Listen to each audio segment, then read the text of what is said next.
who has a new piece out appropriately titled Pelosi Has Trump Frantic and Rattled Again. Also with us, political journalist and founder of the digital platform News Not Noise, Jessica Yellin. Thank you all for being with us. So Walter, the back and forth between Donald Trump and Nancy Pelosi, obviously there's some humorous aspects, some disturbing aspects, but I think the most disturbing is that the President of the United States is sending out doctored videos trying to make Nancy Pelosi look intoxicated or drunk. And it's, again, you take that along with the fact that he is calling for the conviction of treason and possibly the execution of the former FBI director and other people he doesn't like. This is, we don't have to even say this is like what strongmen in foreign countries do. We can say this is what strongmen in foreign countries do. Tyrants, autocrats. Absolutely. This is the way authoritarian begins. You can read a wonderful Madeleine Albright book called Fascism, which it shows how this happens in each step of the way.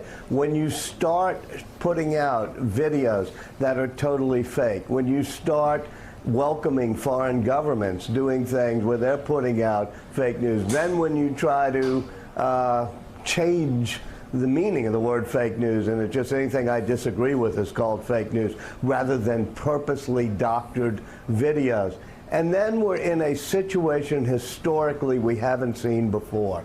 Because when norms got broken in the past, there were always two parties. If it was somebody like Nixon who started breaking norms and seemingly becoming unhinged, there was really good conservative Republicans like Barry Goldwater who would step in. And likewise, there used to be people who worked in the administration. You could count on them.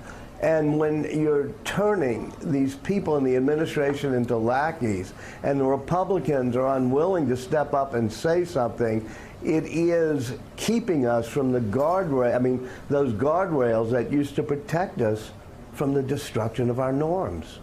And Gene Robinson, just a point of clarification, Donald Trump sent out a cut-up, an edited version of Nancy Pelosi that was on Lou Dobbs' show. There are others that actually have been doctored even more dramatically. But you wrote about Nancy Pelosi. It is very obvious that this woman has constantly had Donald Trump's numbers. He hasn't attacked her in the past. He's been afraid to for good reason. And, well, he just crossed the line yesterday, and I think probably made a very bad political mistake. I think he probably did. She really gets under his skin in a way that few other people do. Maybe it's because she's a powerful woman. I think he has trouble dealing with that.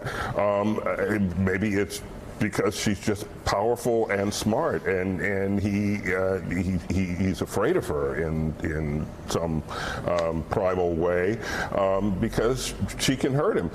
You know, the flip side of that is he needs her to get anything done if he was going to get anything done, and I guess this week he just decided, well, we won't get anything done you know, between now and the election, and he's going to try to run on that. But Nancy Pelosi is, in terms of the Trump presidency, she's kind of a unique figure. I don't know anybody else who sort of gets to him the way that she does.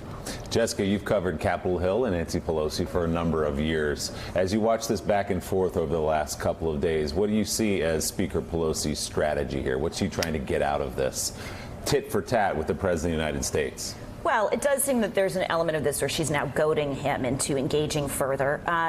In part, she could be trying to rattle him. In part, she could be trying to distract from the internal debate in her own party that's about impeachment. We're no longer talking about that. We're talking about this.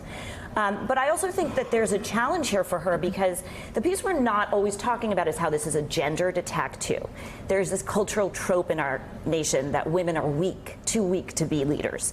And you saw this in the attacks on Hillary Clinton during the campaign too. When she got sick momentarily, the Trump campaign accused her of being too weak to be president.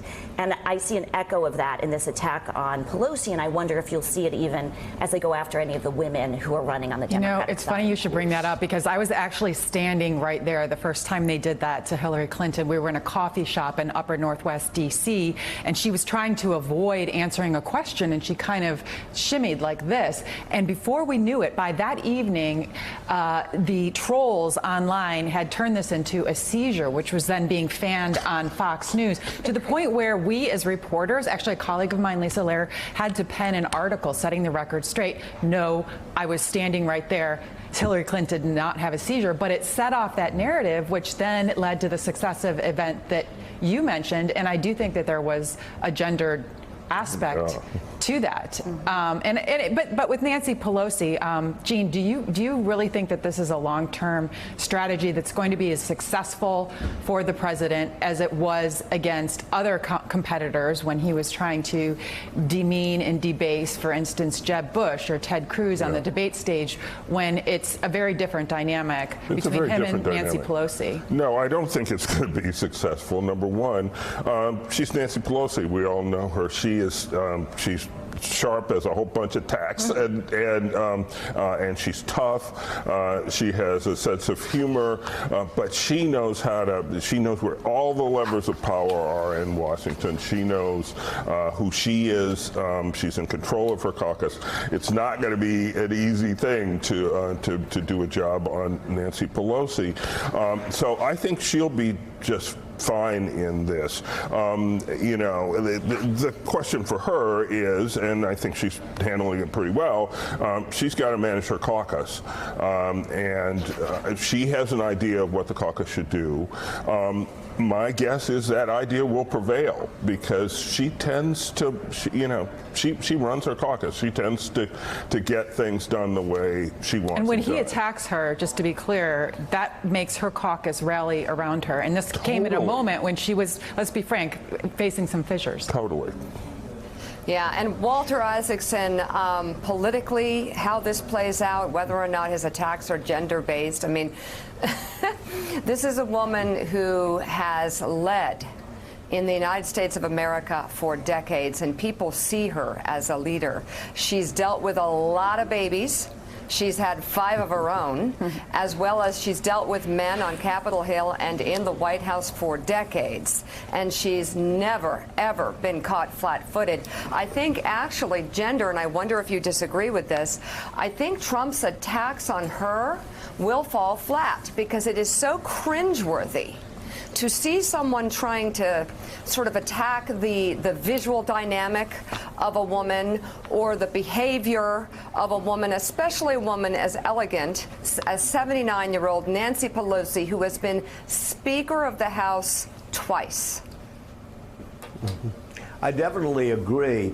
However, what the president has done, and he's very wily about this, is keep this as some debate in which the spotlight is on him. It's some reality TV show where he gets to march into a room and try to humiliate Nancy Pelosi, instead of having the real issues that I think people care about, especially health care, especially the problems we're having now underlying this economy and the inequality. So it would be good for the Democrats to try to get back to the things that people are asking in the town hall meetings. And likewise, it would be good for some people to stand up to a Donald Trump. Keith's line about the worst are filled with passion and intensity and the best lack all conviction. That's what we're seeing here today. People should be standing up for the norms of our government. Yeah, we talk about gender. There's also an age element to this, where the implication of sending out all those videos where they doctor them to make it look like she's slurring her words, or the one the president posted that's edited up to show her stumbling a little bit as if she's getting old. She's a little out there. But also, as was said earlier on the show, Jessica, all of this is smokescreen. There's a huge story that happened last night that's continuing into this morning, where the president of the United States effectively authorized all the intel agencies to disclose and to cooperate with the Attorney General, who has proven himself to be an ally of the President of the United States, where the Attorney General now can basically unilaterally declassify information, and the intel agencies have to be compelled to go along with it. And he wanted to do this earlier and was advised not to because of security concerns, and has now reversed himself. So he's basically empowered our own government to investigate its investigators. Right. We're in uncharted waters here, and I do think this is an important distraction for him. Ford also laid off 500 employees this week. They're in the U.S. There are plenty of stories that would get traction with the American public and his base that he's drawing the attention away from with this fight with Pelosi. All right, Jessica Yellen and Walter Isaacson, thank you all so very much. We greatly appreciate it. And Heidi, I read, by the way, I read on NBC last night your wonderful words about Mika being a mentor, and it was quite a story, and it was sort of, it really is in line with what you've said about Earn It. That's right, Joe. You know, one of the things I learned from that experience was that the sequence of events is first you earn it, first you show your value, and then you get your mentor. And that is what happened with me. One story that didn't make it in there was kind of amusing was after it was all over and Mika had helped me through the whole process, I was thanking her on set. And she just deadpanned and looked at me and said, "I'm not being nice." And what she meant by that was you earned it, right? And I don't waste my time. I wasn't wasting my time on you. And first comes respect and then friendship.